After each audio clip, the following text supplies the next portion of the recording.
हाय, इस पार्ट में मैं काइनेमेटिक्स का एक प्रॉब्लम सॉल्व कर रहा हूँ।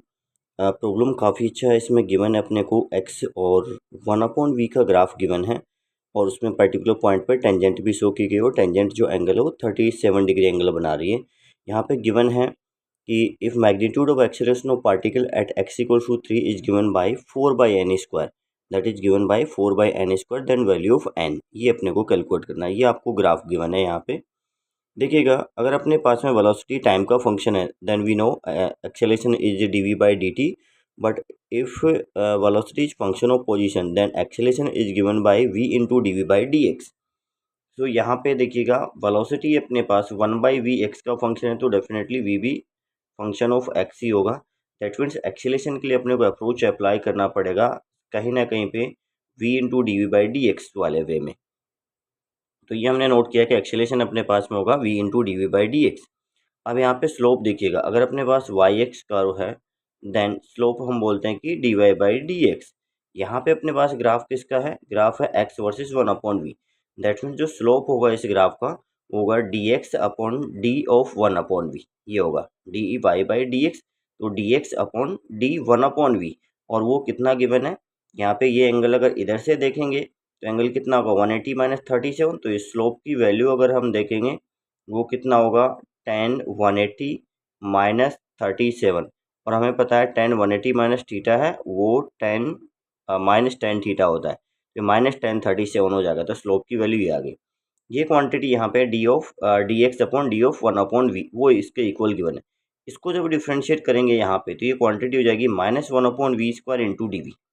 ये क्वांटिटी होगी dx/-1/v² इंटू dv। ये -3/4 आ गया, तो यहाँ से dx/dv जो क्वांटिटी इधर मल्टीप्लाई हुआ, या इसको चलिए यहाँ पे मैंने सोल्व किया हुआ है, इसको यहाँ पे मल्टीप्लाई कर लिया मैंने, तो ये कितना हो गया v² into dx/dv equal to 3/4। और ये x इक्वल टू 3 पे देखेंगे तो आपके पास 1/v की वैल्यू कितनी है 3, देन v कितना हो जाएगा, देन v की वैल्यू आपके पास में हो जाएगी यहाँ पे 1/3। तो आपने यहाँ पे 1/v की वैल्यू 3 है, v की वैल्यू 1/3 होगा। और यहाँ से अगर कैलकुलेट करते हैं देन ये क्वांटिटी कितना होगा 1/3² इंटू dx/dv इक्वल टू 3/4।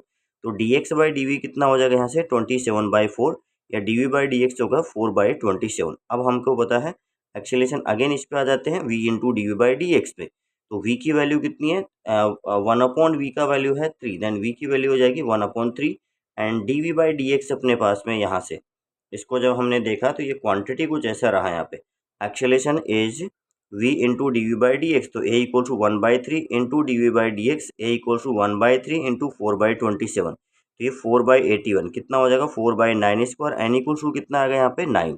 तो जो एक्सेलरेशन अपने पास था 4/n² अपना बना है 4/81, दैट मीन 4/9²। तो n की वैल्यू कितनी होगी यहाँ से 9, तो n की वैल्यू यहाँ से बन रहा है आपका 9। एक और प्रॉब्लम यहाँ पे देखिएगा, एक्सेलरेशन टाइम ग्राफ आपको गिवन है t इक्वल टू 0 पे पार्टिकल रेस्ट में, और बोला है कि पार्टिकल का स्पीड मैक्सिमम कब होगा, स्पीड बोला हुआ है। तो यहाँ पे देखिएगा एक्सेलरेशन अपने यहाँ पे देखें तो आपका यहाँ पे जो वेलोसिटी अपने पास में रेस्ट में था, फिर जिस डायरेक्शन में एक्सेलरेशन होगा पार्टिकल उसी डायरेक्शन में जाएगा, तो एक्सेलरेशन नेगेटिव है। एक्सेलरेशन नेगेटिव, एक्सेलरेशन की वैल्यू इंक्रीज होती है, वो मैक्सिमम हो जाती है, फिर डिक्रीज होती है एंड स्टिल वो नेगेटिव है, और यहाँ पे आकर के एक्सेलरेशन फिर जीरो होता है। तो पार्टिकल का एक्सेलरेशन नेगेटिव है। मान लीजिए अपने पास में एक्स एक्सिस से पार्टिकल चल रहा था यहाँ पे रेस्ट में और एक्सेलरेशन नेगेटिव में, तो पार्टिकल नेगेटिव में चलेगा। वो एक्सेलरेशन का मैग्नीट्यूड चेंज हो रहा है बट स्टिल वो नेगेटिव है। तो जब तक एक्सेलरेशन नेगेटिव रहेगा स्पीड जो है नेगेटिव में इंक्रीज ही होता रहेगा, अपने पास में नेगेटिव डायरेक्शन में पार्टिकल चलता रहेगा और स्पीड उसका इंक्रीज होता रहेगा। इस पॉइंट के बाद में क्या हुआ, एक्सेलरेशन ने अपनी डायरेक्शन चेंज कर दी पॉजिटिव में। तो वेलोसिटी अगर नेगेटिव में और एक्सेलरेशन पॉजिटिव, अब रिटार्डेशन स्टार्ट हो जाएगा। That means t equal to 2 second ही वो टाइम है जब इसका स्पीड क्या होगा मैक्सिमम होगा।